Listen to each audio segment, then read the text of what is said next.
네, 안녕하세요. 한국기술고시학원의 일타 강사 송명근 교수입니다. 이번 문제는 2022년 1회 66번 풀어볼 텐데요. 이 문제는 뭐 암기하고 있으면 금방 푸는 문제인데 이제 여러분들한테 좀 다양한 팁을 드리고자 한번 업로딩 해봅니다. 2022년 1회 66번 화공 계측제어, 공정제어죠. 다음 중 이 차계에서 오버슛을 가장 크게 하는 제동비, 즉 감쇄 계수라고도 하죠. 댐핑 팩터. 그래서 제타는 짜이는 하고 물어봤어요. 그래서 0.1, 0.5, 그다음에 1, 10 이렇게 물어봤는데 이 문제는 2010년 1회 63번하고 유사하기 때문에 같이 한번 제가 설명해 보겠습니다. 자, 여기 보면은 2010년 1회 63번 문제인데 똑같고 치수만 틀리죠. 그래서 그 63번의 답은 어떻게 되죠? 그래서 여기서는 자이를 쓰네요. 자이. 그래서 0.8이 됩니다. 63번의 정답은 4번이 되겠죠. 4번이 4번이 되겠습니다. 자, 그러면은 한번 보시면 오버슛을 가장 작게 하는 제동비는 해서 이 감쇄비 즉 댐핑 레이시오가 이 네 개 중에서는 가장 큰 0.8일 때죠. 그리고 한 가지 팁을 또 드리면 대학교 교재 제가 코바노, 뭐 진코프리스, 세보르그 여러 가지 책들을 얘기했는데 각자 맞는 대학교에 맞는 교재를 보시면 되고 이제 공정제어를 공부 안 하신 분들은 뭐 선택을 안 했거나 비전공자분들은 네이버 밴드 1타 화공에서 개인톡 주시면 제가 추천 대학 바이블 공정제어 책을 추천 드릴게요. 그리고 밴드에도 기본서로 검색하시면 뜹니다. 그리고 참고로 댐핑 레이시오는 두 가지 그리스 소문자를 쓰는데 제타나 또는 자이 둘 중에 하나를 쓰시면 되고 뭐 대세가 일단 제타를 좀 쓰는 분위기죠. 그래서 큰 상관은 없고 출제자에 따라서 이 그리스 소문자를 따르게 쓰니까 그거에 대해서 너무 연연하지 마세요. 자, 한번 보겠습니다.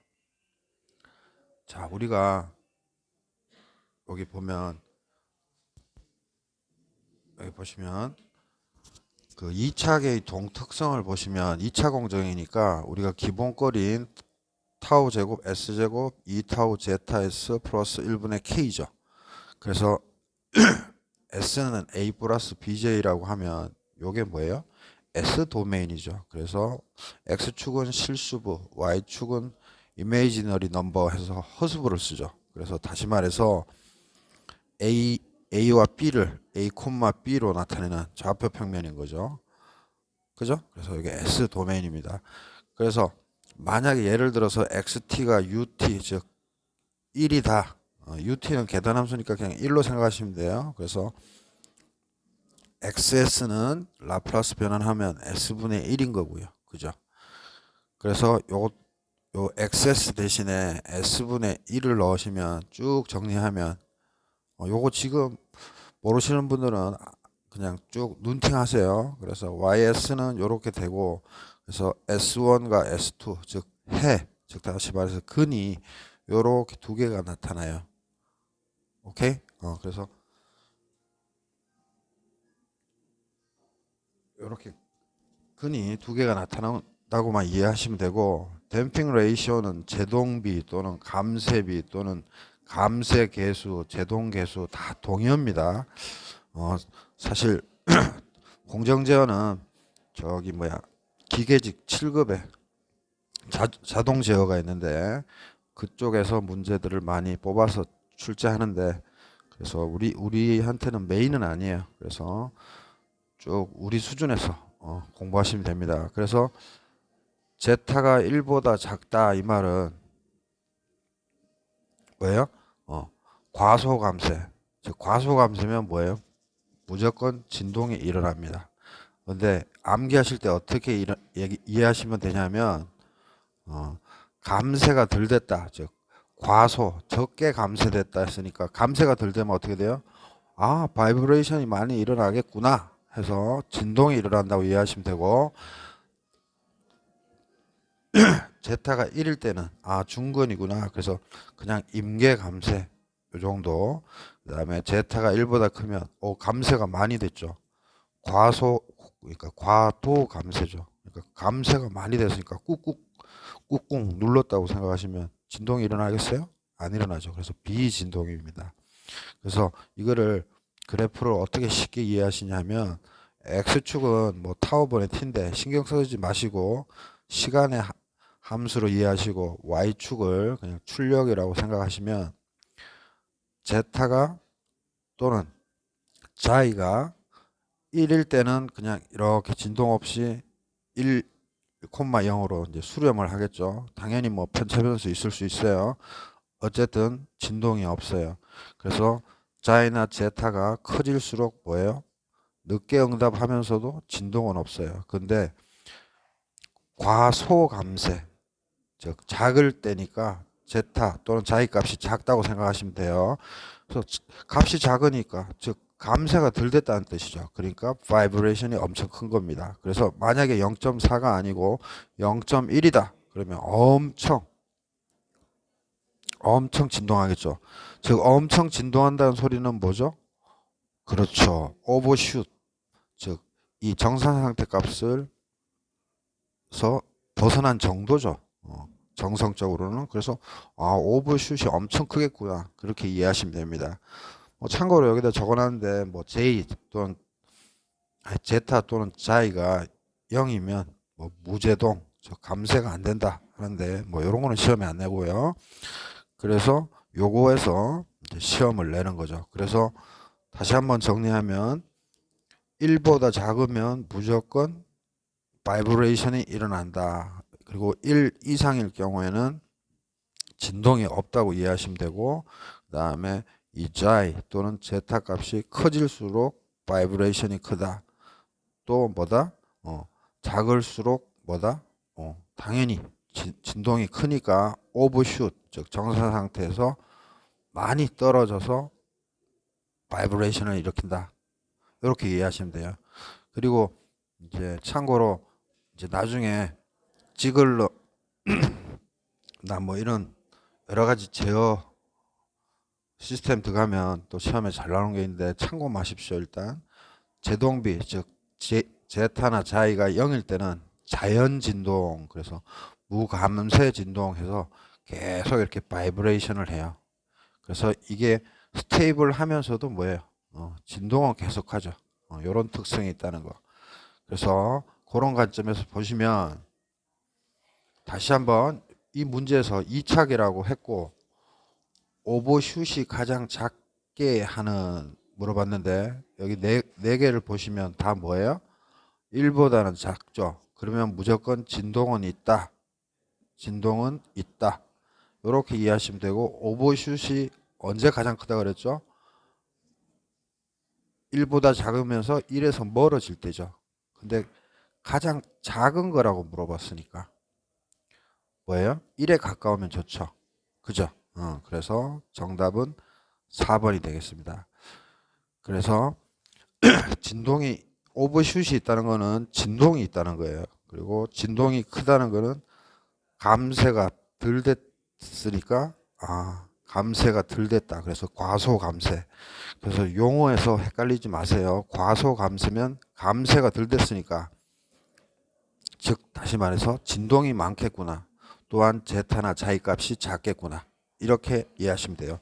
그러면 아까 2022년 어디죠? 2022년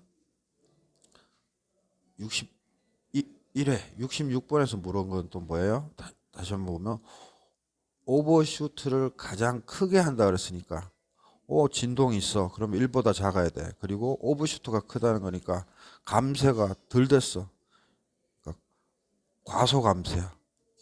많이 됐어야 되는데 덜 됐죠. 그래서 과소감쇄면서 1보다 가장 먼 것, 가장 먼 것. 즉 여기서는 1번이죠. 그래서 2022년 1회 66번과 2010년 1회 63번은 정반대로 묻고 있죠. 참고로 1은 뭐예요? 이거는 임계감쇄라고 부르죠. 이건 그냥 정의예요. 임계감쇄. 그래서 감쇄가 안 일어난다. 즉 바이브레이션이 안 일어나는 그 마지막 마지노선인 거죠. 그리고 제타 또는 자이가 10이라는 것은 아예 감쇄가 없죠. 그죠? 그래서 이렇게 X축이 시간이고 Y축이 출력일 때 어떤 정상 상태 값이 있으면 1은 바로 도달하지만 값이 커지면 제타가 천천히 도달하겠죠. 물론 옵셋은 존재할 수 있습니다. 그렇게 이해하시면 됩니다. 그래서 문제는 다 풀었고 한 가지 더 이제 조금 더 발전해 나가면 우리가 더 공부하면 어떻게 되죠? 이것까지 암기해야 되죠. 이 2차계에서 과소 감쇄, 즉 감쇄가 덜 됐다 이렇게 이해하시면 되고, 과도 감쇄면 감쇄가 과도하게 됐다. 즉 감쇄라는 것은 이렇게 줄어듦이잖아요. 줄어드는 거. 그러니까 그게 덜 됐다는 거니까 당연히 진동이 있는 거고, 과도 감쇄는 감쇄, 즉 줄어드는 거, 감쇄하는 게 과하게 됐으니까, 즉 제타가 또는 자이가 1보다 클 때는 당연히 진동이 없는 거죠. 그래서 그 용어가 과소, 과대 또는 감쇄, 이게 그 합성어가 되면서 여러분들이 오해하는데, 그냥 쉽게 감쇄가 적게 됐으면 덜 꾹꾹 누른 거니까 더 진동한다 이렇게 이해하라 그랬죠. 그래서 2차계에서 과소 감쇄일 때 댐핑 레이시오가 작을수록, 즉 제타 값 또는 자이 값이 작을수록 뭐예요? 진동이 커지므로 댐핑 레이시오가 가장 클 때 뭐예요? 오버슛이 가장 작다. 즉 댐핑 레이시오, 즉 제타 값이 가장 크다. 즉 다시 말해서 1보다 작은 같은 조건에서 0.1과 0.9 중에 뭐예요? 0.9가 덜 과소 감쇄된 거죠. 그러니까 1에 가까우니까 당연히 진동이 적을 것이고, 진동이 적으면 뭐다? 오버슛도 적겠죠. 그래서 요거를 우리가 2차 함수에 대해서 쭉 이거 한번 증명해 봐야 돼요. 실제로는 하면 요런 식으로 되고, 이때 여기서 뭐 오메가는 루트 1 마이너스 자의 제곱 나누기 타우, 그 다음에 위삼각 파이는 아크탄젠트 자의 분의 루트 1 마이너스 자의 제곱. 그래서 요 정도까지는 암기하면 뭐 공정제어 또는 화공 계측제어에서 요 정도 암기했다 하면 최소 85점은 맞는 실력인 거죠. 그죠? 그래서 마지막으로 이제 마무리를 하면 다른 거 없습니다. 한꺼번에 다 숙지할 수는 없고, 중요한 거 이 그래프에서 그냥 X축은 시간, Y축은 출력이라 생각하시고, 제타가 1보다 작으면 뭐다? 적게 감쇄됐다. 그래서 적게 감쇄, 그거를 그냥 한자로 과소 감쇄다 이렇게 이해하셔서, 이게 0.4고 이렇게 더 커지면 뭐예요? 제타가 0.3, 0.2, 0.1로 가는 거예요. 그렇게 이해하시면 되고, 제타가 1일 때는 감쇄의 마지노선이다. 그래서 크리티크, 임계 감쇄라고 이해하시면 되고, 제타가 더 커질수록 뭐다? 과도 감쇄, 너무 과하게 감쇄돼서 뭐 진동도 안 일어난다 이렇게 이해하시면 돼요. 그래서 시험에 나올 거는 뻔합니다. 제타가 작을 때 오버슛도 심하고 진동도 심하다. 제타가 1보다 클수록 뭐다? 감쇄는 적은데 문제는 뭐다? 응답 시간이 느려진다. 그 응답 시간이 느려지는 거는 아까 보여준 YT 펑션, 즉 YT 함수, 거기에서 각 값들을 넣었을 때 이렇게 좌표로 쭉쭉쭉 찍혀서 나오게 되는 겁니다. 알겠죠? 그래서 과소감쇄는 제타가 작은 거, 과대감쇄는 너무 꾹꾹 눌러서 제타 값이 큰 거. 그렇게 해서 이런 문제들 나오면 무조건 맞추셔야 됩니다. 점수 주는 문제예요. 예, 많은 도움 됐으면 하고요. 자, 마치도록 하겠습니다. 구독, 좋아요, 많은 힘이 됩니다.